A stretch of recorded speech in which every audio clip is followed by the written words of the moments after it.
마태복음 강의 62번째 시간입니다. 하나님의 아들 이로소이다 라는 제목으로 마태복음 14장 13절로 16절 말씀까지 함께 봉독하도록 하겠습니다. 제가 좀 본문이 기니까 제가 쭉 읽어드리고 33절 말씀만 함께 마지막으로 읽고 오늘 말씀 선포하도록 하겠습니다. 마태복음 14장 13절로 36절 말씀입니다. 제가 먼저 읽어드리도록 하겠습니다. 예수께서 들으시고 배를 타고 떠나사 따로 빈들에 가시니 무리가 듣고 여러 고을로부터 걸어서 따라간지라. 예수께서 나오사 큰 무리를 보시고 불쌍히 여기사 그 중에 있는 병자를 고쳐주시니라. 저녁이 되매 제자들이 나와 이르되 이곳은 빈들이요 때도 이미 저물었으니 무리를 보내어 마을에 들어가 먹을 것을 사 먹게 하소서. 예수께서 이르시되 갈 것 없다. 너희가 먹을 것을 주라. 제자들이 이르되 여기 우리에게 있는 것은 떡 5개와 물고기 2마리뿐이니이다. 이르시되 그것을 내게 가져오라 하시고 무리를 명하여 잔디 위에 앉히시고 떡 5개와 물고기 2마리를 가지사 하늘을 우러러 축사하시고 떡을 떼어 제자들에게 주시매 제자들이 무리에게 주니 다 배불리 먹고 남은 조각을 12바구니에 차게 거두었으며 먹은 사람은 여자와 어린 외에 5,000명이 되었더라. 예수께서 즉시 제자들을 재촉하사 자기가 무리를 보내는 동안에 배를 타고 앞서 건너편으로 가게 하시고 무리를 보내신 후에 기도하러 따로 산에 올라가시니라. 저물매 거기 혼자 계시더니 배가 이미 육지에서 술이나 떠나서 바람이 거스름으로 물결로 말미암아 고난을 당하더라. 밤 4경에 예수께서 바다 위로 걸어서 제자들에게 오시니 제자들이 그가 바다 위로 걸어오심을 보고 놀라 유령이라 하며 무서워하여 소리 지르거늘 예수께서 즉시 이르시되 안심하라 나니 두려워하지 말라. 베드로가 대답하여 이르되 주여 만일 주님이시거든 나를 명하사 물 위로 오라 하소서 하니 오라 하시니 베드로가 배에서 내려 물 위로 걸어서 예수께로 가되 바람을 보고 무서워 빠져가는지라. 소리질러 이르되 주여 나를 구원하소서 하니 예수께서 즉시 손을 내밀어 그를 붙잡으시며 이르시되 믿음이 작은 자여 왜 의심하였느냐 하시고 배에 함께 오르매 바람이 그치는지라. 배에 있는 사람들이 예수께 절하며 이르되 진실로 하나님의 아들이로소이다 하더라. 그들이 건너가 게네사렛 땅에 이르니 그곳 사람들이 예수이신 줄 알고 그 근방에 두루 통지하여 모든 병든 자를 예수께 데리고 와서 다만 예수의 옷자락이라도 손을 대게 하시기를 간구하니 손을 대는 자는 다 나음을 얻으니라. 33절 말씀만 함께 봉독하도록 하겠습니다. 시작! 배에 있는 사람들이 예수께 절하며 이르되 진실로 하나님의 아들이로소이다 하더라. 아멘. 하나님의 나라에 대한 예수님의 비유가 끝나고 본격적으로 본문은 예수님을 대하는 세상의 반감들을 그대로 보여주기 시작합니다. 그 시작은 고향 나사렛과 헤롯이었습니다. 이들은 예수님의 가르침에 탁월함도 알았고 능력도 보았고 들었습니다. 그러나 예수님을 배척하고 두려워합니다. 왜냐하면 이들은 자신을 중심으로 하고 있는 옛 질서 가운데서 살고 있기 때문입니다. 그리고 특별히 본문은 그들이 두려워하고 배척하는 이유를 과거의 경험과 결부시켰다는 점에서 제가 저번 설교에서 편견 때문이다 라고 말씀을 드렸습니다. 우리가 옳은 것을 알아도 행하지 못하고 그리스도를 알아도 믿지 못하는 까닭이 무엇입니까? 편견 때문입니다. 자신의 경험을 절대화시키는 인간의 속성과 죄성 때문입니다. 그렇게 절대화된 경험은 성경보다 더 높게 작용을 해가지고 우리를 스스로 구원해야만 한다고 하는 불안감을 만들어내기 시작합니다. 내가 나를 구원해야만 한다고 하는 그 자격구원의 불안으로부터 우리는 굉장히 심각한 갈등을 겪기 시작합니다. 스스로를 구원할 수 없는 무력감과 구원해야만 하는 필요성의 괴리 가운데서 우리는 외부의 가치들을 구원의 수단으로 삼게 되고 그 수단의 허무함을 직면하게 된다는 것입니다. 그러나 어느 무엇도 우리를 구원할 수 없습니다. 우리를 구원할 유일한 방법은 그리스도 예수를 믿는 것 밖에는 없다고 성경이 이야기하고 선포하고 있습니다. 그리고 오늘 본문은 이어서 예수님의 3가지 기적을 베풀고 있다는 것을 보여주고 있습니다. 5개의 빵과 2마리의 물고기로 5,000명을 먹이신 오병이어의 기적, 물 위를 걸으신 기적, 그리고 게네사렛에서 병든 자를 고치시는 기적입니다. 이 기적들은 모두 예수님에 대한 나사렛과 헤롯의 반응 뒤에 위치해서 세상의 반응에 대한 예수님의 대답을 보여주는 듯합니다. 자신의 과거를 절대화시킨 결과로서 편견을 가지고 메시아를 배척하고 두려워하고 있는 세상에 대해서 예수님이 하시는 대답은 무엇입니까? 오늘 본문에 제시되고 있는 기적들의 공통점이 있다면 그 주체가 예수님이라는 것입니다. 그 차이점이 있다면 그 기적의 수혜를 받고 있는 대상이 무리, 제자, 이방인들로 구별되고 있다는 것입니다. 오병이어의 기적은 무리를 대상으로 하고 있습니다. 물 위를 걷는 기적은 제자들을 대상으로 하고 있습니다. 그리고 게네사렛에서 하는 치유는 이방인 혹은 그 이방인과 혼합되어서 살아가고 천대받고 있는 자들을 향하고 있습니다. 이들은 모두 다 위치가 다릅니다. 그러나 이들은 모두 예수님께서 베푸시는 기적 앞에서 예수님을 필요로 하는 죄인들입니다. 모두 다르지만 죄인이라고 하는 사실 앞에서 그들은 모두 동일한 죄인이 됩니다. 이 사실을 보다 깊이 보며 우리는 모두 소망이 없다는 것을 확인할 수 있을 것입니다. 그리고 소망이 없음을 확인한 그곳에서 우리는 진정한 소망을 발견할 수 있을 것입니다. 오늘 본문을 따라서 그 기적을 베푸신 예수님이 누구신지에 대해서 이야기하고 그 예수님께서 베푸시는 기적을 누가 듣고 있는지에 대해서 누가 보고 있는지를 이야기한 뒤에 그리고 이것을 통해서 예수님께서 하고자 하는 마태의 의도는 무엇인지를 하나씩 살펴보고자 합니다. 먼저 오늘 본문에선 세 가지의 기적이 나열되고 있고 우린 각각의 기적을 통해서 예수님이 누구신지를 확인할 수가 있을 것입니다. 제일 첫 번째 기적은 오병이어의 기적이죠. 요한이 잡혀서 죽었다는 이야기를 들으시고 예수님께서 빈들로 나아가십니다. 그 빈들로 나아가시는데 무리가 따라오자 그 무리를 불쌍히 여기셔서 예수님께서는 그들을 고치십니다. 시간이 지나서 저녁이 됐쯤 했을 때 제자들이 예수님께 이야기하는 거예요. 예수님, 여기 빈들이에요. 이제 한 6.4km 정도에서 떨어졌다고 봐요. 마을에서. 가장 가까운 마을에서 6.4km 정도 떨어진 빈들이에요. 근데 저녁이잖아요. 그러니까 예수님께 이야기한 건 무리를 보내서서. 왜냐면 자기들도 이제 마을 가서 혹은 노숙을 하면서 끼니를 해결해야만 하고 이렇게 많은 무리들도 다 끼니를 해결해야 되는데 끼니를 해결해 줄 수 있는 능력이 없단 말이에요. 그러니까 제자들이 예수님께 가서 무리를 보내서서 합니다. 그러나 예수님께서 이야기하시기로는 너희가 가진 것을 주라라고 이야기하니까 제자들은 가진 게 없대요. 그래서 그들이 가진 게 떡 5개와 그리고 물고기 2마리다 라고 이야기하니까 그것을 내게 가져오라 하시고 하늘에 대고 기도하시니까 그것을 가지고 5,000명들이 다 끼니를 해결하고 12광주가 남았다. 이게 바로 오병이어의 기적입니다.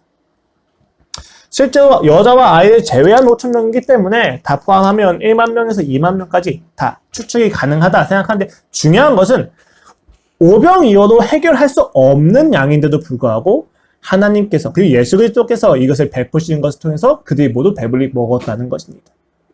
자, 그럼 두 번째 기적은 무엇입니까? 예수님께서 그 무리를 바로 해산시키세요.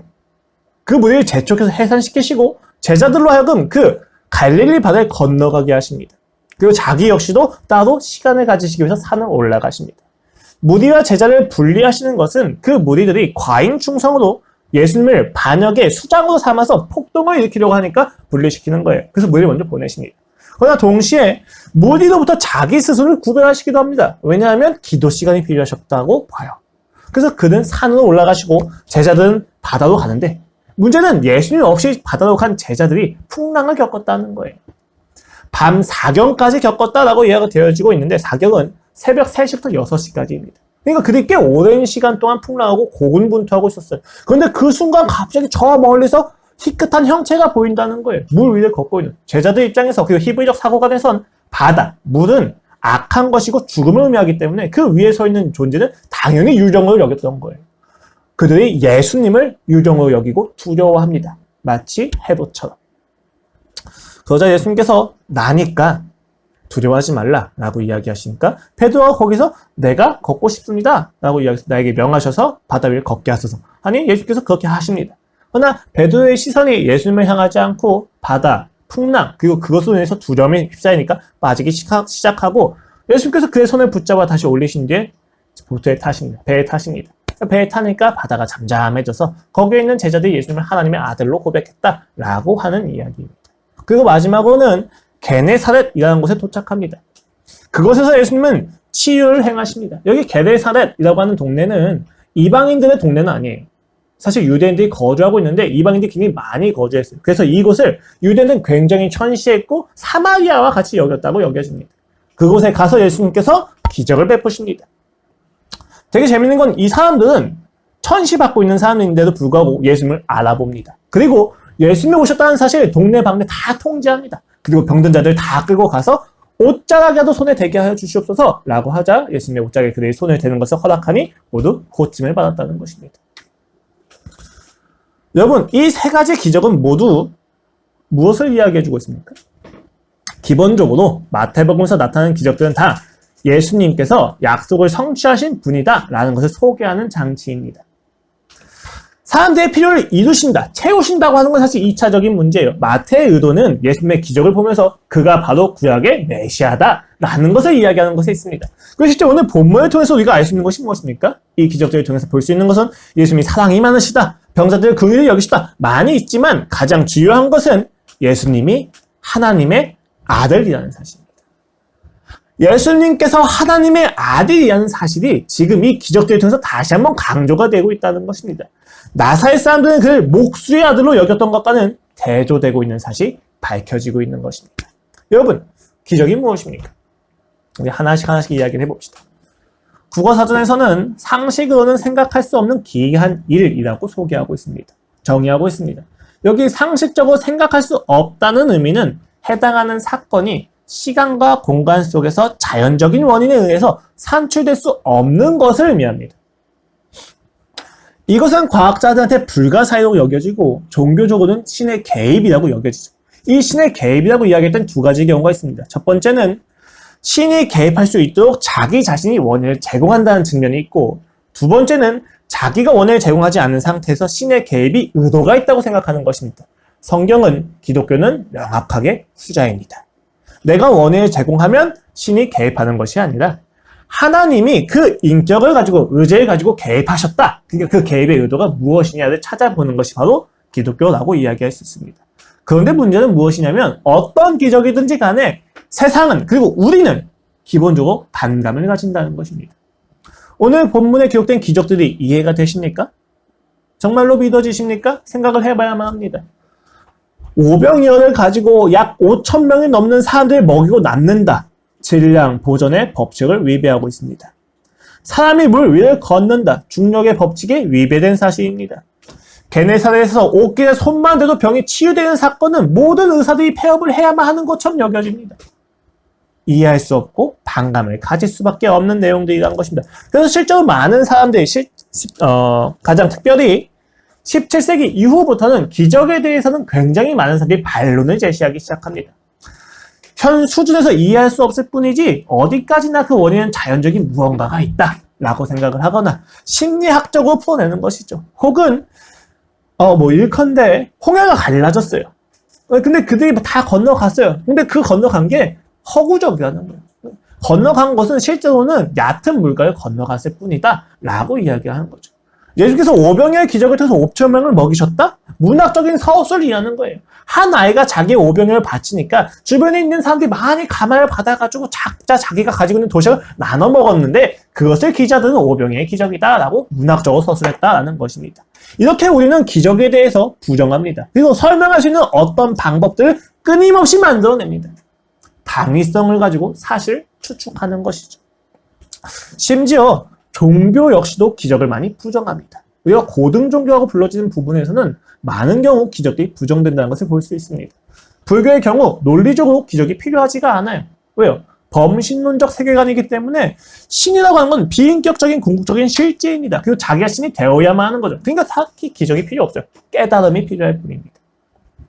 실제로 그 창시자 고마타 시다타 역시도 기적을 중요하게 생각하지 않았다는 것은 그 불경에 잘 기록되어 있습니다.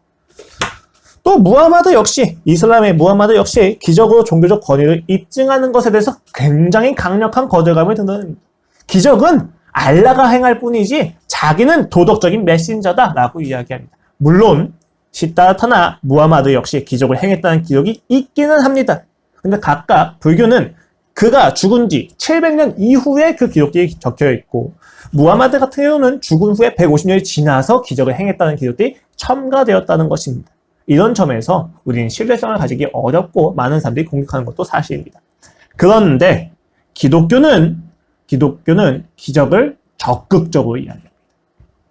왜냐하면 하나님이 창조주시기 때문입니다. 그는 그 자연 법칙, 자기가 창조하신 그 자연 법칙이 위배되는 것을 얼마든지 하실 수 있습니다.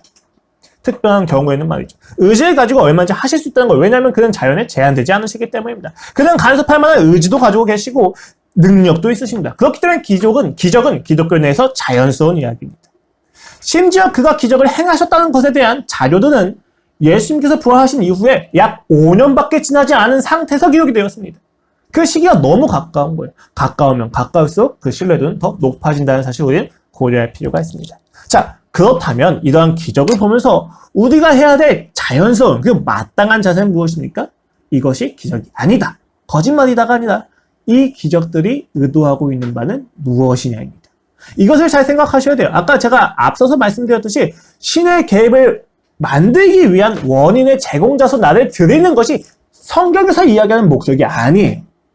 기적이 나타나는 것은 야, 이 사람이 열심히 살았다가 아니라 하나님께서 기적을 베푸신 이유가 있다는 것입니다. 그럼 오늘 이 기적들을 보면서도 우리는 당연히 이 기적을 일으키신 예수님의 목적에 대해서 생각을 해야만 한다는 것입니다. 일반적으로 마태복음에서는 이렇게 이야기합니다. 요한이 그 제자들을 시켜서 그가 진실로 메시아가 맞는지에 대해서 물어보니까 예수님께서 대답하십니다. 마태복음 11장입니다. 맹인이 보며 못 걷는 사람이 걸으며 나병한 자가 깨끗함을 받으며 못 듣는 자가 들으며 죽은 자가 살아나며 가난한 자에게 복음이 전파된다 하라. 기적을 무엇으로 이야기하시는 거예요? 내가 메시아가 맞다라고 하는 대답의 증거로서 이야기를 하십니다. 이것은 요한복음에서 보다 직접적으로 대답이 되어주었습니다. 요한복음 20장 말씀입니다. 30절로 31절 말씀입니다. 예수께서 제자들 앞에서 이 책에 기록되지 아니한 다른 표적도 많이 행하셨으나 오직 이것을 기록함은 너희로 예수께서 하나님의 아들 그리스도이심을 믿게 하려 함이요 또 너희로 믿고 그 이름에 힘입어 생명을 얻게 하려 함이니라 라고 이야기하고 있습니다. 요한이 이야기하고 있는 기적은 기적, 미라클이라고 이야기하지 않고 사인이라고 이야기합니다. 표적이라는 거예요. 무엇을 위한 표적입니까? 무엇을 가리키는 표적입니까? 예수 그리스도께서 하나님의 아들이시다라는 것입니다. 그것을 믿게 하기 위해서 기적이 있었고 그 기적을 내가 기록했다라고 이야기하는 거죠. 오늘 본문에서도 예수님께서는 다음과 같이 이야기하십니다. 예수께서 즉시 이르시되 안심하라. 왜요? 난이 두려워하지 말라. 여기 난이는 에고 에이미로 해서 I am who I am을 이야기하는 건데 창세기에서 모세가 하나님 당신이 누구이십니까? 라고 이야기했을 때 하나님께서 대답하신 그 대답입니다. 즉 예수님은 내가 바로 하나님이다. 내가 바로 그 하나님의 아들이다 라고 이야기하셨다는 겁니다. 이렇게 보면 기적이 하나님을 믿게 하는 방법인 것처럼 느껴지실 수도 있습니다. 이렇게 해야 되면 이런 생각이 떠오르기 시작하죠. 나한테 기적을 베푸시면 나도 하나님을 믿을 텐데 라고 생각하는 거죠. 공부하지 않아도 1등을 할 수 있다면, 노력하지 않아도 성공할 수 있다면, 아팠는데 의사한테 가지 않고 돈을 쓰지 않고도 기도해서 나을 수 있다면 나는 하나님을 믿을 텐데 라고 이야기할 것입니다. 그러나 성경은 기적으로 성도들이 변화된다. 기적으로 성도들이 예수님을 믿는다고 이야기하지 않습니다. 오늘 본문도 마찬가지예요. 제가 다시 한번 정확하게 분명하게 말씀드릴게요.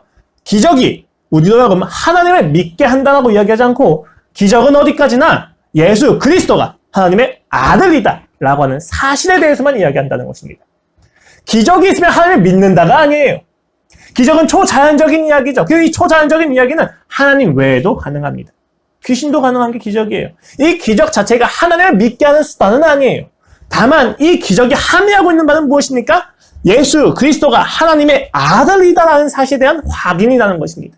그래서 33절에서도 이렇게 이야기하죠. 배에 있는 사람들이 예수께 전하며 이르되 진실로 하나님의 아들이로소이다. 야, 이제 내가 하나님 믿겠습니다라고 이야기하는 게 아니에요. 그가 하나님의 아들이라는 사실을 이 기적을 통해서 확인했다는 것입니다. 기적은 우리가 하나님을 믿는 것에 있어서 충분한 증거가 될 수 없습니다. 능력은 있죠. 잠깐의 동기부여는 될 수 있습니다. 그러나 이 기적은 오히려 우리로 하여금 하나님을 잘못 믿게도 합니다. 정치적인 하나님, 나를 구원하실 분, 나의 문제를 해결하실 분, 의로 믿게 하는 것이죠. 이성적이지 않은 거예요. 왜냐하면 여전히 질서는 내가 주인된 질서이기 때문입니다. 여기선 기적이 아무리 베풀어진다 한들 소용이 없습니다. 요한복음을 보십시오. 오병이어를 통해서 예수님께서 무리를 배척하신 이유가 무엇이라고 이야기합니까? 기적이 베풀어졌어요. 야, 누가 봐도 하나님이라고 믿을 수밖에 없는 그 기적을 통해서 유대인들은 무엇을 했습니까? 그 군중들이 무엇을 했어요? 예수님을 중심 삼아서 예수님을 왕으로 삼아서 폭동을 일으키려고 했다고. 기적인데 하나님의 뜻을 전혀 모릅니다. 인격적이고 사랑이시고 나를 사랑하시며 죽으시고 부활하신 그 능력에서 아무런 이해가 없습니다. 그저 그 기적을 통해서 그들 자신들이 생각하는 문제를 해결하기 위한 수단으로 삼았다는 것입니다. 그것이 기적이 가져다 주는 우리의 죄성입니다. 폭로해 주는 것이죠. 그렇다면 굳이 오늘 본문은 왜 기적을 통해서 예수님께서 하나님의 아들이라는 것을 확인시켜 줍니까? 라는 질문을 가지고 본문을 좀 더 깊이 봐야만 한다는 것입니다. 오늘 이 질문에 대답하기 위해선 두 가지의 주요한 핵심이 있습니다. 첫 번째는 기적의 대상들이 무리, 제자들, 이방인들로 구별된다는 것이고 두 번째는 본문의 구조가 앞선 나살과 헤롯의 편견에 대한 대답인 것처럼 위치시키고 있다는 것입니다. 이 두 가지를 하나씩 살펴보는 것을 통해서 왜 예수 그리스도가 하나님의 아들이라는 사실이 우리한테 필요한가에 대해서 좀 더 깊이 생각을 해보고자 합니다. 첫 번째는 여러분 기적의 대상들이 누구라고요? 무리들, 제자들, 그리고 이방인들이라고 이야기하는 것입니다. 기적을 베푸신 주체는 하나님입니다. 예수님입니다. 그리고 그가 하나님의 아들인 것을 증명하고 있는 메시지는 분명합니다. 근데 그 기적이 누구한테 베푸어지냐고 했을 때 오병이어는 무리들한테, 무리를 걷는 기적은 제자들한테, 마지막으로 치유는 게네사렛에 있는 이방인들한테 베푸어지고 있다는 거예요. 이 세 가지 부류들은 마태복음에서 자주 대조됩니다. 무리들은 예수님을 따라다니지만 제자들처럼 헌신하는 자들은 아닙니다. 제자들은 자신의 모든 것을 버리고 예수님을 따르고 있는 자들입니다. 그리고 게네사렛에 있는 자들은 이방인을 대표하는데 다 이방인들만 있지는 않았어요. 다만 유대인들에게 멸시받는 이방인 혹은 이방인과 혼합되어 살아가고 있는 무리들을 의미하고 있다는 거예요. 이렇게 세 가지 무리가 지금 여기서 다시 대조되고 있어요. 이렇게 대조되고 있는 것을 통해서 확인되는 것은 한 가지입니다. 그들이 각자 다 다른 부류이지만 그들은 모두 공통적으로 예수님의 기적이 필요했다. 예수 그리스도께서 하나님의 아들이라는 것에 대한 확인이 그들한테 공통적으로 모두 필요했다는 것입니다. 그 사실 앞에서, 그 기적 앞에서 무리이든 제자이든 이방인과 혼합된 자들이 상관이 없다는 거예요. 아무리 탁월한 제자이든 자기에 따른 무리든 그리고 자신을 알지 못하고 구원받을 수 있는 자격이 없는 이방인들 소용이 없어요. 상관이 없어요. 그들은 모두 그 예수 그리스도의 기적 앞에서 모두 동일한 죄인들입니다. 그래서 예수님은 오늘 본문을 통해서 오히려 높은 자를 낮추시고 낮은 자를 높이십니다. 가장 탁월하고 모든 것을 버리고 따간 제자들한테 뭐라고 이야기하십니까? 그리고 그 제자들의 대표 중에 대표라고 하는 베드로한테 무엇이라고 이야기하십니까? 믿음이 적은 자여라고 이야기하십니다. 질책받죠. 그리고 무리들은 어떻습니까? 예수님께서 피하십니다. 그런데 그들이 생각하는 결코 구원받을 수 없는 이방인과 혼합된 그 게네사렛에 있는 자들한테는 예수님께서 오히려 기특한 것처럼 이야기하십니다. 오히려 그들은 자신이 예수님을 알아보고 주위의 통지에서 병든 자를 데리고 온다는 거죠. 높은 자를 낮추고 낮은 자를 높이는 것을 통해서 마태가 의도하는 것은 무엇입니까? 그들이 동일하다는 것입니다. 왜 동일합니까? 그들이 모두 죄인이기 때문입니다. 그들은 모두 각자의 문제를 가지고 있습니다. 그러나 그들이 가진 모든 문제의 본질은 같습니다. 그들은 죄 앞에서, 죽음 앞에서 이겨낼 수 없습니다. 그들은 구원의 방법을 상실한 자입니다. 구원은 받아야만 합니다. 그 필요성과 그 필요성은 너무나도 분명한 것이죠. 그러나 구원할 방법이 없다는 것입니다. 그들은 모두 그 앞에서 절망하고 있는 자들이고 그 절망 가운데서 각자가 생각하는 것을 추구하면서 허무함을 느끼고 있는 자들이었습니다. 그러나 그들은 모두 예수 그리스도가 필요한 자들입니다. 그리고 이어서 본문의 구조를 봅시다. 오늘 본문의 구조를 보면 앞서서 자신을 주인 삼는 질서로 인해서 메시아를 배척하고 두려워하는 자들에 대해서 예수님의 메시지다라는 것을 확인할 수가 있어요. 실제로 이후에 전개되는 구조 역시도 바리새인의 유전 문제, 그러니까 예수님에 대해서 반감을 가진 자들이 나오고 또 이어서 세 가지의 기적이 제시됩니다. 이러한 것들은 이러한 반감을 가지고 있는 자들에 대해서 예수님께서 기적을 베푸시고 그 기적의 메시지를 가지고 이들한테 이야기를 하시는 것처럼 여겨지는 것이죠. 여러분 사실은 기적을 베풀고 나서 반감이 나와야 되잖아요. 근데 마태는 그걸 좀 뒤튼 거예요. 반감이 나오고서 기적의 세 가지를 이야기합니다. 이 반감을 가진 거에 대한 본질을 이야기해 주는 것이죠. 그런 점에서 오늘 이 본문은 자기가 선택한 세상의 가치로 인해서 자신을 구원할 수 있다고 믿는 자들을 중심으로 한 편견의 질서에 대해서 예수님께서 너희는 동등한 죄인이다 라고 메시지를 전하시는 겁니다. 여러분 생각해 보십시오. 편견의 질서를 가지고 있는 것 안에서 반드시 발생하는 게 있습니다. 무엇입니까? 차별입니다. 그들은 차별의 이유도 삼고 사회의 높고 낮음을 나누기 시작합니다. 그걸 평가합니다. 판단합니다. 나살산과 헤롯이 그랬습니다.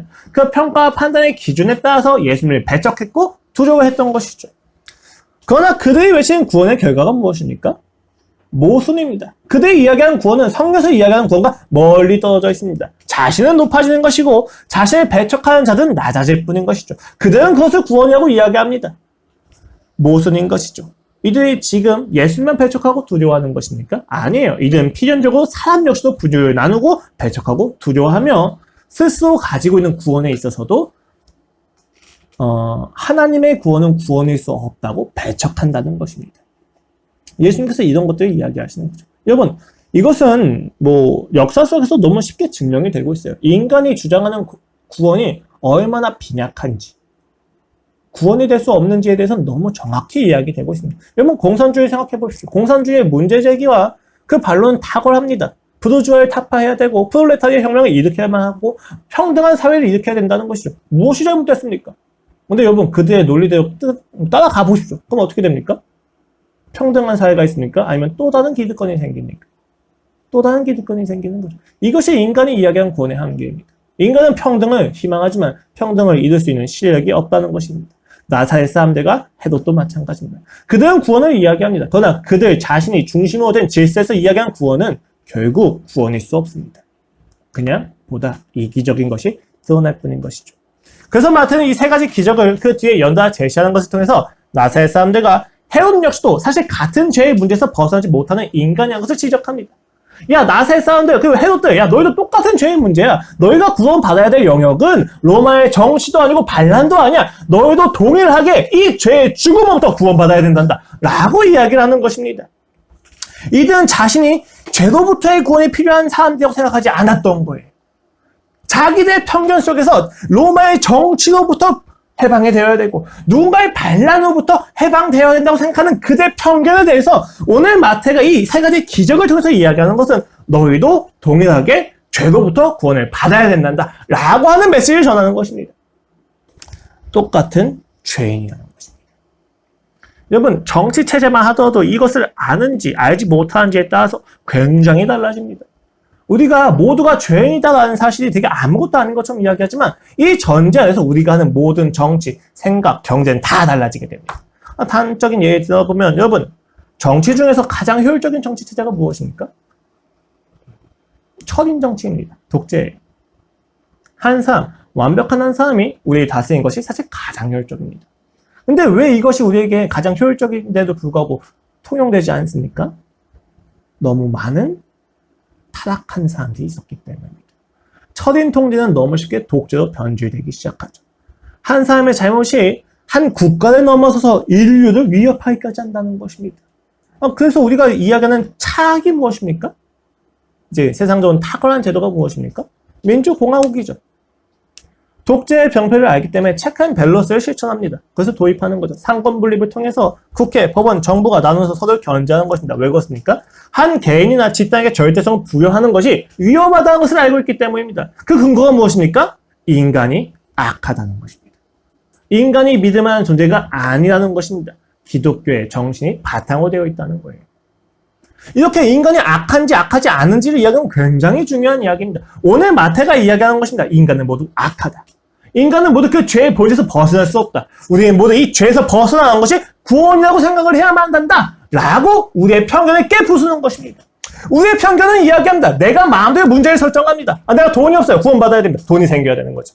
내가 지금 폭력부터 해결이 돼야 돼요. 폭력을 해결하려고 하는 것이죠. 우린 그렇게 각자 나름의 구원의 영역을 생각합니다. 그러나 오늘 보면 정확히 이야기하는 거죠. 너희가 구원받아야 될 영역은 죄다. 예수 그리스도만 해결할 수 있는 그 죄의 죽음부터 너희가 구원을 받아야 된단다라고 이야기하는 거예요. 쉽게 이야기하면 예수님을 배척하는 편견의 질서를 가진 자들한테 예수님은 이야기하시는 거야. 야, 뭘 나누냐? 너희가 모두 악해서 죽음에서 벗어나지 못하는 존재들이 아니냐? 뭐가 잘났다고 나서고 있느냐? 똑같은 자들이다. 너희가 무엇을 문제로 설정하든지 간에 너희의 진정한 문제는 죄다. 라고 이야기를 하고 있다는 것입니다. 내가 하나님의 아들이라는 것이 너희한테 필요하다. 라고 이야기하고 있다는 것입니다. 남자, 여자, 노인, 어린아이, 흑인, 백인, 황인, 서방국가와 동방국가 모두 다릅니다. 뭐 더 쪼개다 보면 범죄를 작게 하면 더 많이 쪼갤 수 있겠죠. 굉장히 많이 다릅니다. 그러나 우리는 모두 동일합니다. 어떻게 우리가 다 동일할 수 있습니까?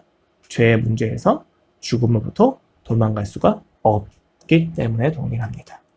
여기서 죄란 창조주이신 하나님과의 관계가 단절된 것을 의미합니다. 하나님과 같이 되는 것을 통해서 우리는 창조주와의 관계가 뒤틀려 버리는 거죠. 그리고 죄는 하나님과의 관계를 부정하고 스스로 창조주가 되어 스스로 선을 주장하는 마음이다라고 우리는 다 알고 있습니다. 그 결과가 무엇입니까? 사망이죠. 죄를 주장하는 것은 반드시 사망이 옵니다. 실제로 창세기에서 하나님은 아담과 하와한테 선악과를 먹으면 너희가 즉시 정령 죽으리라 라고 이야기하십니다. 근데 이 선악과를 먹었는데 근데 바로 죽습니까? 바로 죽지는 않았죠. 여기서 그 이야기하는 것은 죽음이라는 게 육체의 소멸만 의미하는 것이 아니라는 거예요. 여기서 이야기하는 죽음은 하나님과 교제하는 기능이 정지되었다는 것을 의미합니다. 하나님과 교제하는 것이 정지되었을 때, 생명 자체부터 우리가 뿌리를 끊어냈을 때 당장 죽지는 않지만 결국 육체적으로 죽을 수밖에 없는 것이 우리의 결론이라는 거예요. 원천으로부터 벗어났기 때문에. 그렇게 우리는 모두 영적으로 육체적으로 죽음을 마주하게 되는 실존 속에 있습니다. 이 죽음 앞에서 우리는 모두 불안을 가집니다. 왜요? 내가 아무리 능력이 있다 할지라도, 내가 어떤 소유를 가지고 있다 할지라도 이 죽음 앞에서는 주장할 수가 없어요. 아무리 주장한다고 이 죽음을 넘어설 수가 없는 거예요. 그렇기 때문에 우리는 불안하게 되고, 이 불안은 우리로 하여금 두려움과 수치를 가지게 합니다. 그리고 우리는 이 두려움과 수치를 해결하기 위해서 각자의 무화과 나뭇잎으로 자기 몸을 가리는 거죠. 그러나 무화과 나뭇잎은 우리의 수치와 두려움을 가려줄 수 없다는 것입니다. 어떤 가치도 여러분을 죽음 앞에서 자유하게 해주지 못합니다. 어떤 가치도, 어떤 무엇도, 어떤 누구도 여러분을 불안해서 해결해주지 못합니다. 여러분, 사실 그래서 철학 중에 허무주의가 맞습니다. 하나님이 없다면 이 땅에 무엇이 가치가 있겠습니까? 하나님이 없다면 오늘 당장 우리가 이 땅에서 살아가는 것이 무슨 의미가 있겠습니까? 없다는 것입니다. 이 땅엔 소망이 없습니다. 모든 것이 허무합니다. 허무함 속에서 우리가 가진 유일한 소망은 모두 똑같이 허무한데 그 허무한 가운데서 내가 조금 더 덜 허무한 것처럼 보이지 않느냐라고 주장하는 거예요. 아무 의미가 없습니다. 기만일 뿐입니다. 인간은 모두 이 죽음 가운데 있다는 점에서 동일합니다. 그것이 지금 마태가 강조하고 있는 내용입니다. 우리는 나름의 기준을 세우고 높고 낮음을 이야기하고 무엇이 구원이고 무엇이 구원이 아니라고 이야기하지만 결국 모든 것이 구원이 아니냐는 거예요. 너희가 죄에서 구원받는 건 왜 어떤 구원이 있을 수 있느냐라고 이야기하는 것입니다. 이 사실을 우리가 알지 못하면 우리의 인생은 그 방향을 잘못 잡게 됩니다. 망상 속에 살아가는 것이죠. 가장 대표적인 내용이 인본주의입니다. 여러분, 이들은 받은 사실을 알리고 사람을 모으면 선을 이룰 수 있다고 착각을 합니다. 하나님이 없는 세상이 가지는 착각이에요. 기만입니다. 망상입니다. 죄성을 모르는 자들의 몸부림입니다. 고정적인 성 역할을 깨자. 이게 문제입니까? 고정적 성 역할이 무언가 병폐를 만든다면 깨야죠. 바꾸어야죠. 그런데 이상하게 이렇게 해서 사람들이 모이니까 주장이 되고 집단이 돼서 사상이 되니까 문제가 발생합니다. 급진적인 페미니즘이 나와서 각 성에 대해서 무시하는 그리고 존중을 하지 않는 것이 보편화되기 시작합니다. 여러분, 페미니즘이 남자를 없애자입니까? 아니에요. 근데 이상하게 페미니즘의 끝에 가다 보면은 남성성에 대한 말살이 존재합니다. 왜 그렇습니까? 고정적 성 역할을 깨서 평등하게 하자라고 했던 그 논의가 왜 남성성을 말살하는 것 같습니까? 여러분, 퇴근하고 나서 맥주 한 잔 마시면서 축구나 야구 볼 수 있죠. 그거 자체가 죄는 아닙니다. 그런데 이상하게 자기가 선호하는 팀이 생기면 홀리건이 발생하기 시작합니다. 막 그 펜스를 막 올라가기 시작하고 각 팀의 팬들하고 서로 집단 난축을 벌입니다. 이게 정상입니까? 축구를 좋아하는 마음이 왜 그렇게 되는 것일까요? 여당을 선택할 수도 있고 야당을 선택할 수도 있죠. 정적인 생각이 다를 수 있습니다. 그런데 어느 생각부터 서로 수고 꼴통이라고 부르고 서로를 대깨문이하고 인격적인 모독을 마다하지 않습니다. 이게 정상인 것처럼 보이십니까? 아니죠. 왜 그렇게 될 수밖에 없습니까? 이들은 사람이 진정성을 가지고 주장해서 집단이 되고 힘을 이루면 선을 이룰 수 있다고 믿습니다. 그들이 이룬 선은 결국 서로에 대한 폭력일 뿐인데도 말입니다. 모순인 거예요. 인간이 악하다는 사실, 인간이 구원받아야 될 게 정치가 아니라 죄라는 것에 대해서 이해하지 못하는 거죠. 이걸 이해하지 못하니까 서로가 서로한테 구원자인 것 좀 구는 거예요. 여당 사람들이 뭐라고 이야기합니까? 야당 사람들한테. 으유, 진짜 불쌍하다. 야당 사람들이 여당한테 뭐라고 이야기합니까? 으유, 불쌍하다. 뭐 서로 불쌍해요. 이상하지 않습니까? 서로 잘못된 가치에 있다고 얘기하는데 둘 다 똑같이 잘못된 가치에 있습니다. 정치는, 성 역할은, 그리고 스포츠는 우리를 구원해주지 못합니다. 이 사실을 모르니까 인간은 자기의 사상을 선으로 주장을 하는 거예요. 모두 모순이고 그 끝엔 죽음밖에 없습니다. 그렇게 죽음이라고 하는 죄의 삭스에서 벗어날 수 없는 모든 이들한테 예수님은 기적을 베푸십니다.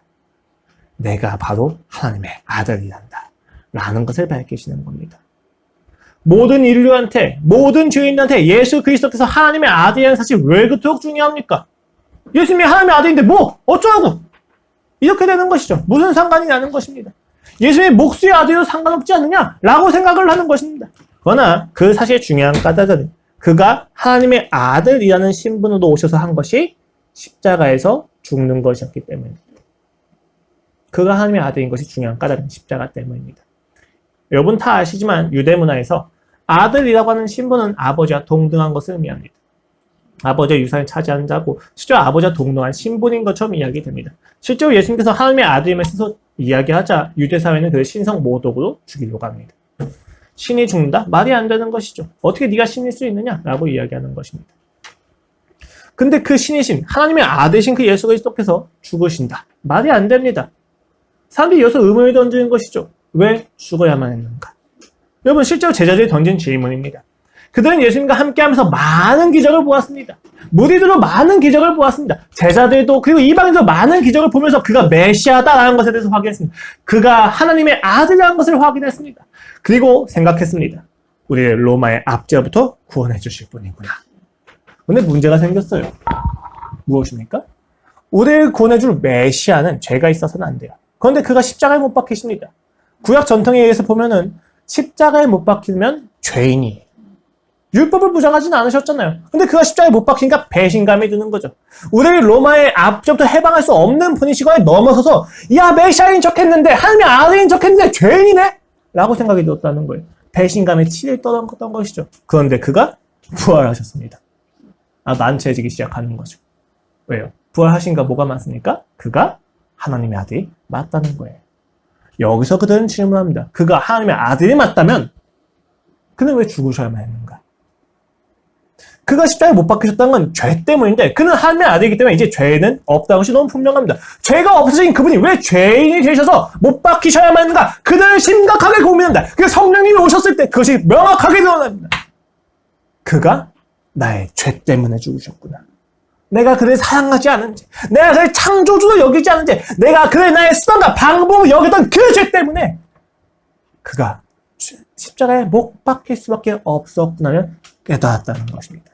여러분 여기서 놀라운 것은 성령님이 오셔서 그들의 죄를 비춰주실 때 유효하게 쓸 수 있었던 과거의 경험이 무엇입니까? 그들이 예수님과 함께했던 시간입니다. 내가 그가 하나님의 아들임을 증명하는 기적들을 봤는데도 불구하고 내가 하나님의 아들을 알아보지 못했구나. 거기서 그들은 죄를 직면하게 되는 겁니다. 우리가 가진 죄가 율법을 열심히 하지 않아서가 문제가 아니라 내 옆에 계시고 나에게 하나님의 아들이심을 분명히 드러내는 그 예수 그리스도를 사랑하지 않았다는 것이었구나. 십자가 앞에서 도망간 게 죄가 아닌 거예요. 그들이 하나님을 사랑하지 않은 것이 되었다는 것입니다. 목수의 아들이 아니라 하나님의 아들이 죽으셔야만 하는 이유였습니다. 그래야만 우리는 우리의 죄를 보일 수 있기 때문입니다. 물론 논리적으로는 우리가 무한하신 분에게 죄를 지었기 때문에 그 죄의 삭이 무한해요. 그래서 인간의 노력으로는 죄가 해결되지 않습니다. 아무리 하더라도 유한한 인간의 노력이기 때문이죠. 그래서 무한하신 하나님의 아들이 오셔서 그 죄의 삭을 감당하셔야만 죄가 해결될 수 있다는 논리가 있어요. 근데 우리가 실질적으로 보았을 때 하나님의 아들이 죽으셔야만 하는 이유 중에 가장 중요한 것은 우리가 우리 스스로 죄를 직면하게 하기 위함입니다. 그가 아니라면 우리는 구원받을 수가 없다는 것입니다. 우리한테 필요한 건 선지자가 아닙니다.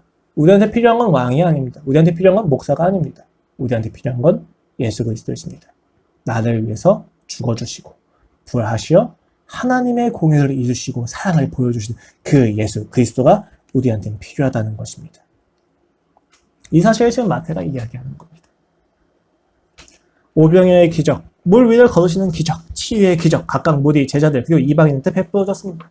이런 기적들은 나사렛 사람과 헤롯처럼 예수님을 편견으로 배척하고 두려워하는 자들한테 정확히 이야기해줍니다. 너희가 예수님을 거절한다면 구원받을 수 없답니다. 너희가 진짜 구원받아야 되는 영역은 예수 그리스도를 사랑하지 않은 그 바로 죄성입니다. 이때 예수님을 거절한다는 것은 곧 예수님을 하나님의 아들로 여기지 않는다는 것과 같습니다. 예수님을 하나님의 아들로 여기지 않는다면 우리는 어떠한 구원도 누릴 수 없을 것입니다. 그의 죽음이 아니라면 그의 공의가 만족될 수 없고 그의 사랑이 영광으로 나타날 수 없기 때문입니다. 이런 질문을 해본 적이 있습니다. 왜 예수님께서 이 땅에 오셔서 몰래 사시다가 몰래 죽으시고 몰래 부활하지 않으셨을까? 왜 굳이 30년을 살아셔야만 했을까? 왜 굳이 3년을 공생으로 사시다가 십자가에 못 박혀서 죽으시고 부활하셔야만 했을까? 구원이 간단한 도식이라면 그가 그냥 죽고 부활하셔서 도식을 주신 다음에 야 이제 네가 믿지 마라 라고 했었을 때 믿으면 구원받고 믿지 않으면 심판받는 그냥 간단한 도식으로 제시할 수도 있는 거잖아요. 인격을 배제하면 된단 말입니다. 근데 왜 굳이 공생에 사셨고 왜 굳이 30년을 사셔야만 했냐는 것입니다. 이해가 되지 않는 거예요. 알 수가 없었습니다. 질문의 대답을 찾기 어려서 질문을 바꾸어 봤습니다. 그가 공생을 사시는 것을 통해서 나타나시는 유익이 무엇인가? 많이 있습니다. 신자가 살아야 할 삶의 본이 되셨다. 히브리서 기자는 우리한테 위로가 되신다라고 이야기하기도 하죠. 또 구원의 약속을 성취하기 위함이다. 구약의 약속을 성취하기 위함이기 때문에 공생을 사신 것도 있으십니다. 그런데 제게 가장 큰 울림이 있던 대답은 내가 지은 죄를 직면하게 하시기 위함이었다는 것입니다. 인격이 있었습니다. 그 3년의 삶이, 33년의 인생이 우리의 인격에 던지는 가장 큰 사랑이었다는 것입니다. 여러분 놀라운 것은 그 사랑 앞에서 그리고 그 사랑 앞에서만 우리는 죄를 경험합니다. 여러분 아무리 선생님이 애한테 야 너 이거 잘못한 거고 윤리적으로 도덕적으로 이야기한다고 해도 변화되지 않아요. 그가 그 죄를 뼈저리게 경험하는 건 어떨 때입니까? 나를 그 선생님이 사랑한다는 사실을 알게 될 때입니다. 그때 우리는 죄책감을 느껴요. 어떤 죄책감이에요? 윤리적으로 도덕적으로 살지 못했구나가 아니에요. 내가 선생님을 아프게 했구나. 이게 죄송해지는 거예요. 우리가 이야기해야 될 죄가 바로 거기에 있단 말입니다. 오 주님 내가 오늘 도덕적으로 했습니다. 오 주님 내가 오늘 음란한 생각을 품었습니다. 이게 죄가 아니라는 거예요. 내가 내 옆에 계시고 나와 함께 하신 예수 그리스도를 사랑하지 못했구나. 이게 바로 죄였다는 것입니다. 이 사항이 드러날 때만 죄가 나타날 수 있기 때문에 예수님은 그 공생애의 삶을 살아가십니다. 그 사복음서의 기자는 예수 그리스도의 생애를 기억하는 것을 통해서 우리한테 이야기합니다. 예수 그리스도가 너희와 함께 있지 않느냐. 이 생애가 모든 신자들을 위한 삶이지 않느냐. 너희가 이 예수 그리스도의 삶 앞에서 죄인이 아니라고 이야기할 수 있겠느냐. 우리는 대답합니다. 그럴 수 없다라고. 제자들이 공생의 3년간 예수님과 함께하면서 그가 능력자라는 것을, 그가 메시아라는 것을 확신하는 만큼 예수 그리스도께서 죽으셨을 때 그들의 도망은 죄의 무게로서 다가왔을 것입니다. 그가 부활하셨을 때 난처했을 것입니다. 메시아라고 확신하는 만큼, 그가 하나님의 아들임을 아는 만큼 그들은 메시아 앞에서 죄책감을 느꼈을 것입니다. 왜 그렇습니까? 그가 하나님의 아들이신데도 불구하고 나와 함께 사셨다는 그 사랑 앞에서 죄송해지기 때문에 미안해지는 거예요. 내가 이 사랑을 알아보지 못했구나. 주께서 이렇게 많은 나의 죄성을 참아오셨구나. 주여 왜 나 같은 죄인을 위해서 함께하면서 그 죄를 참아오셨습니까? 하나님의 아들이 나와 함께 하신 이유 단 한 가지입니다. 사랑입니다. 하나님의 아들로서 그들과 함께 하신 시간이 사랑이었기 때문에 우리는 우리의 죄를 직면할 수 있다는 것입니다. 여러분 주변에 있는 사람들한테도 여러분 죄를 아무리 선포한다고 해도 의미가 없을 수 있습니다. 하나님께서 각각의 죄를 드러내시는 방법에 있어서는 물론 성령님이 역사하셔야 되는 거고 그 수단을 삼는 경험에 있어서는 사랑입니다. 기다려주는 사랑이 반드시 필요하다는 겁니다. 이것을 기억하시면 좋을 것 같습니다. 그래서 제자들은 의문을 가졌을 것입니다. 왜 그렇게까지 나와 함께 하셨을까? 방법만 주시고 지키면 구원하시고 지키지 못하면 심판하시면 되지 않는가? 그때 예수님이 하셨던 말씀이 떠올랐을 것입니다. 사랑이 아니냐면 설명할 수 없었던 그 말씀이 그들의 속에 떠올랐을 것입니다. 생각해 보십시오. 마가의 다락방에서 예수님을 기다리면서 기도하고 있었습니다. 여러분 이 제자들의 마음이 어떻겠습니까? 예수님을 이제 더 이상 메시아가 아니라고 부정할 수는 없어요. 근데 이제 그냥 그를 믿고 따르기에는 무섭잖아요, 로마가. 예수님을 죽인 그 마가의 다락방, 예루살렘에 다시 가야 된단 말이에요. 그래서 실제로 한 500명 정도 되는 사람이 부활을 경험했음에도 불구하고, 봤는데도 불구하고, 남아있는 사람은 170명, 120명 정도밖에 안 됐다는 거예요. 그 갈등이 있었다는 거예요. 그들이 그것에 기도하면서 간담이 있었던 건 무엇입니까? 그가 메시아가 맞다면 정말 무언가 주실 거라고 하는 그 약속이었어요. 근데 그 순간 성령님이 오십니다. 그것을 휩쓰시면서 그 성령님이 그들의 삶에서 예수님이 하셨던 행동과 말씀을 모두 떠올리게 합니다. 그리고 요한복음 17절에서 이렇게 이야기합니다. 그가 대제사장적인 마음을 가지고 기도하는 이 본문이 그들의 마음속에 반드시 떠올랐을 것입니다. 적어도 요한에게는 떠올랐을 것입니다. 17장 20절 이하 말씀입니다. 예수님께서 이야기하시는 기도입니다. 내가 비옵는 것은 이 사람들만 위함이 아니요 또 그들의 말로 말미암아 나를 믿는 사람들도 위함이니.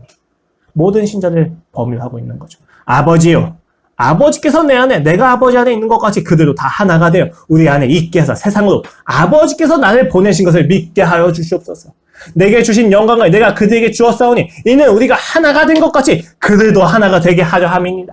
곧 내가 그들 안에 있고 아버지께서 내 안에 계셔 그들로 온 사람을 이루어 하나가 되게 하려고 하는 것은 아버지께서 나를 보내신 것과 또 나를 사랑하신 같이 그들도 사랑하신 것을 세상으로 알게 하려 함이로소이다.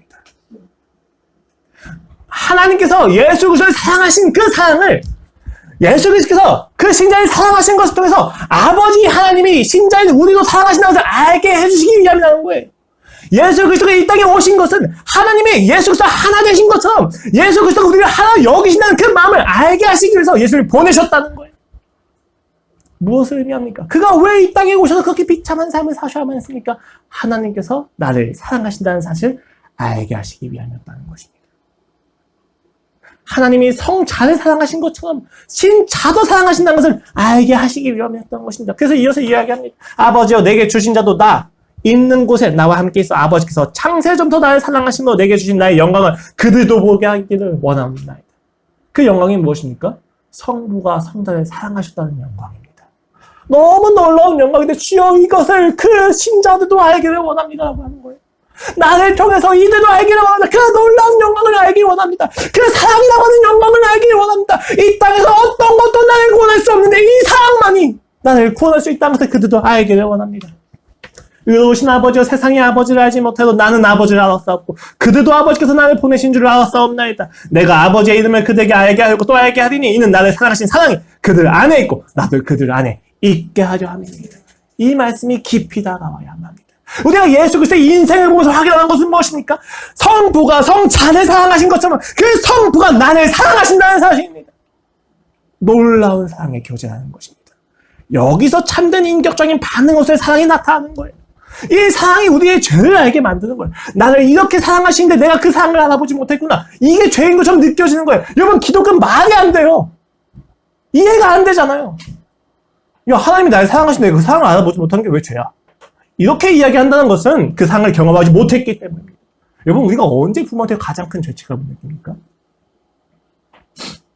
내 인생으로 인해서 부모가 아파할 때 죄책감을 느껴요. 이상하지 않아요? 왜 죄책감을 느껴요? 죄책감을 느낄 이유가 없잖아요. 그가 날 사랑하신다는 것에 왜 내가 죄책감을 느낍니까? 근데 여러분 우리는 그가 날 사랑한다는 사실 그리고 그 사랑을 내가 받아들여서 나도 그를 사랑한다고 했었을 때 죄책감을 느껴요. 인간의 인격이 작용합니다. 하나님의 형상입니다. 우리가 죄를 경험한다는 것은 우리 안에 하나님의 사랑에 반응할 수 있는 형상이 있다는 것을 의미해요. 이것을 기억하셔야만 합니다. 우리가 그 죄에 짓눌려서 세상을 속이는 거예요. 그 죄에 짓눌려서 야, 난 더 이상 하나님 못 믿겠다. 하나님 날 그만 사랑하세요라고 이야기합니다. 어제 우리 주석이랑도 잠깐 이야기했던 건데 좀 타관한 예시였던 것 같아요. 부모님하고 밥을 먹어요. 근데 부모님 나 공부 안 한 것 때문에 막 계속 잔소리를 하세요. 그러니까 내가 밥을 먹다가 탁 치고 엄마 눈앞에서 내가 사라져 줄게요. 나 엄마 힘들게 하는 존재잖아요. 엄마 내가 눈앞에 있는 것 자체가 아니라 내가 밥 안 먹고 사라질게 하고 방에 문을 쾅 닫고 들어가요. 부모가 기뻐합니까? 아파하죠. 그리고 그렇게 말하는 자녀는 마음이 편합니까? 울 거예요. 참담할 거예요. 왜 그렇습니까? 부모가 나를 걱정하는 사랑을 알면 감격하는 것이고 그 부모의 사랑에 미안해하고 그 미안하지만 조금 더 열심히 살겠다고 이야기해야 되는 것이 정상입니다. 근데 죄는 우리 속이는 거예요. 날 사랑할 만한 존재가 아니야. 나는 당신한테 사랑받을 만한 가치가 없어. 근데 왜 나한테 이렇게 이해할 수 없는 사랑을 주는 거야? 난 이해할 수 없어. 난 이 사랑이 너무 힘들어. 도망가는 거예요. 이게 바로 죄성이에요. 예수 그리스도께서 우리와 함께 사시면서 보여주신 사랑이 바로 이 사랑입니다. 언제까지 도망갈래? 언제까지 가출할래? 언제까지 방문을 쾅 닫을래? 내가 너한테 바라는 것은 공부 잘하는 게 아니야. 성공하는 게 아니야. 능력인 네가 사랑받을 가치를 네가 입증하는 게 아니야. 너는 이미 사랑받고 있다. 이 사실을 예수님께서 보여주시는 거예요. 그 3년의 처절한 인생을 통해서. 이 사실을 알게 되었을 때 비로소 우리는 자유해질 수 있습니다. 끊임없이 나의 가치를 만들어내야만 한다고 하는 그 압박에서 벗어나십시오. 사랑은 감격하는 겁니다.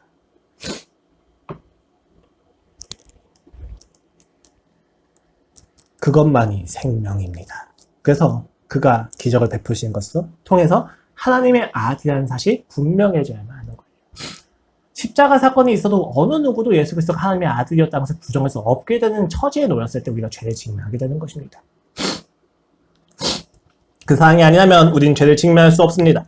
그 사랑이 아니라면 우리는 이 죽음으로부터 벗어날 수 없어서 이 땅에서 아웅다웅하면서 살아갈 것입니다. 이제 여러분은 죄를 직면하십시오. 교회에 나오지 않은 것, 예배드리지 않은 것, 헌금하지 않는 것, 여러분 그런 거 죄 아닙니다. 물론 죄의 열매예요. 진짜 죄는 사랑하지 않았다는 것입니다. 진짜 죄는 사랑을 몰랐다는 것입니다. 이젠 직면하십시오. 하나님을 소망으로 삼지 않고 주님의 사랑을 무시했던 나의 인생이 죄라는 것을. 그때 비로소 여러분이 주님의 사랑을 누릴 수 있다는 것입니다. 이 사실을 알게 되면 여러분 진짜 이웃사랑에서 탁월해질 수 있어요. 사랑을 강요하지 않습니다. 그때부터는 그와 함께 해준다. 예수 그리스도께서 나와 함께 하셨던 것처럼.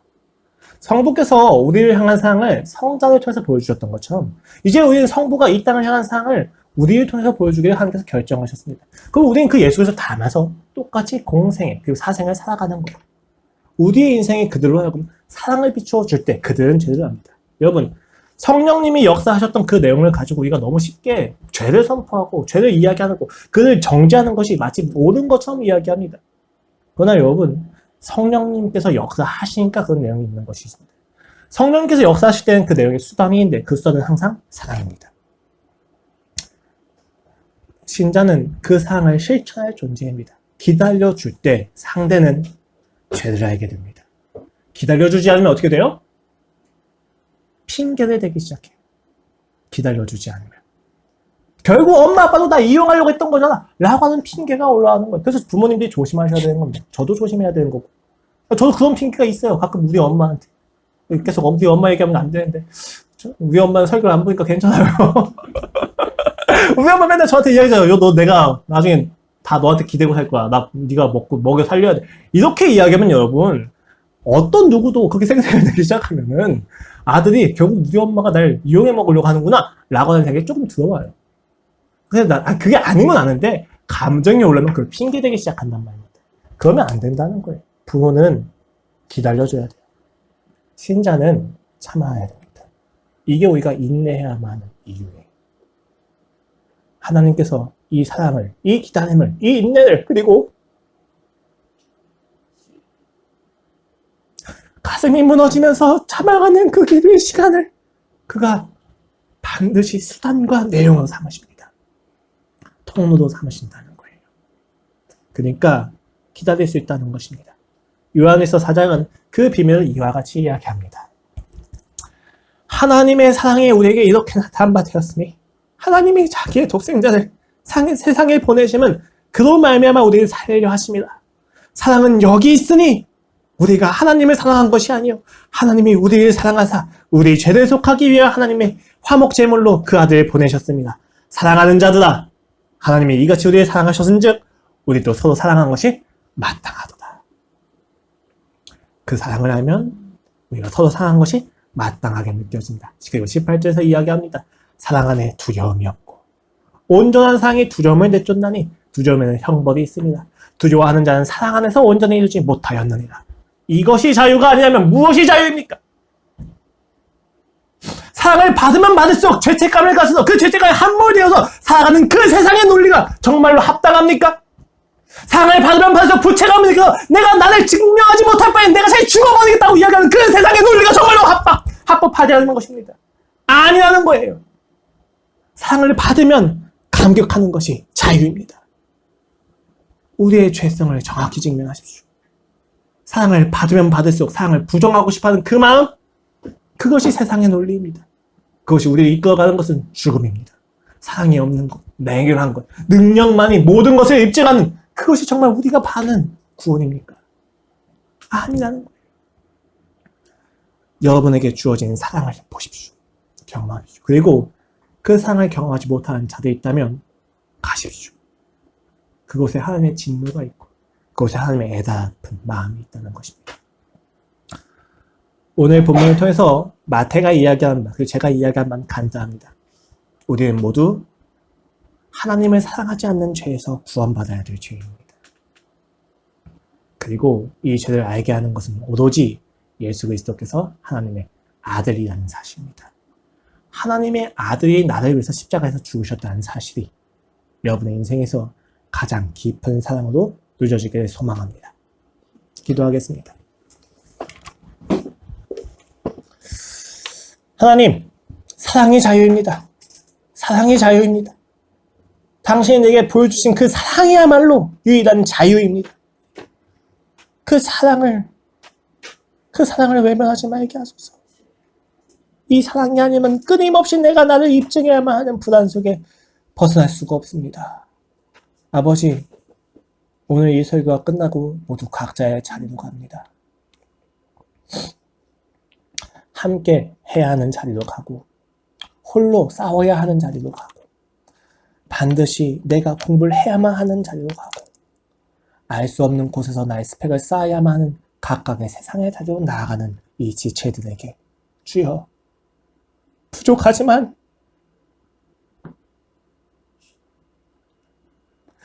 부족하지만 주의 사랑을 조금이라도 알아실 줄 아는 우리를 통하여 그 사랑을 보여주시옵소서.